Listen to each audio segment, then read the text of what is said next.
If you want higher, more prominent cheekbones without having to get surgery, one technique that is gaining popularity right now is called zygomatic pushing. The idea is based upon joint suture theory. A consistent pressure over time can lead to subtle changes of your skull. But does it actually work? I'll be breaking it all down in this video. The theory behind it, what the evidence says, and how do you do it correctly, and what kind of realistic results can you actually expect from doing it. So firstly, what is zygomatic pushing? It is a method of applying controlled pressure to your zygomatic bones, what we call the cheekbones. The goal is to stimulate these sutures. The theory suggests that bones, even in adulthood, retain a small amount of flexibility. So let's look at what the evidence says. Here's everything we currently know about whether zygomatic pushing works. Firstly is the anthropological evidence. In ancient civilizations that had diets that required heavy chewing, we see wider, more robust zygomatic arches. This suggests that external forces, like chewing, can influence the bone structure of your face. What is the modern understanding? There is some biochemical logic behind this theory.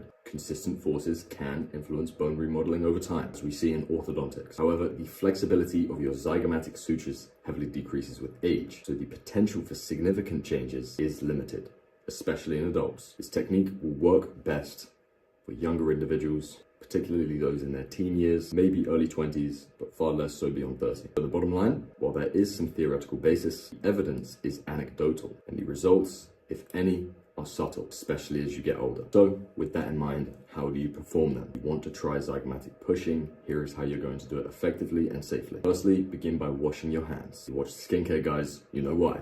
Then, find your zygomatic bones along your cheekbones right here. Using your thumbs or index fingers, you want to push in the direction from under your cheekbones to your temples. Some people prefer to do this method from inside their mouth. If you go inside your cheek, you can feel the bottom of your zygomatic bone right there. Hold the pressure for 30 to 60 seconds, then release it, and repeat that 2 or 3 times per session. Practice this technique once or twice daily, as overdoing it will not speed up results. It could just cause irritation and soreness. Make sure when you do this, you have a straight spine, you are sat or standing upright to ensure that you have proper alignment of your face and neck. So realistically, what can you expect from doing this? For younger individuals, you might notice slightly higher set cheekbones and potentially improved symmetry on your face, normally in around a 3 to 6 month time frame. For adults, it may take even years to just see subtle changes.